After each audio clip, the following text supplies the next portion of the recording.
State సిలబస్‌కి వచ్చేసరికి కాస్త spoon feeding లాగా ఉంటుంది. అంటే విషయాలను బై హార్ట్ చేయించడము.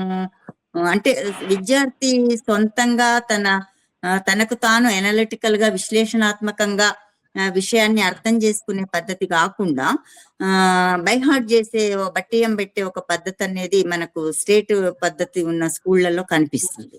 సో, అదే ఐసీఎస్‌ఈ సిలబస్ సీబీఎస్‌ఈ సిలబస్ ఉన్న స్కూల్స్‌లలో అక్కడ విద్యా బోధన ఎలా ఉంటుంది అంటే ఇలా బట్టియం చదువులు కాకుండా విద్యార్థులు స్వంతంగా స్వయం ఒక అంశాన్ని గాని, ఒక ప్రాబ్లమ్‌ని గాని స్వయంగా విశ్లేషించే పద్ధతిలో అక్కడ విద్యా బోధన గూడా ఉంటుంది.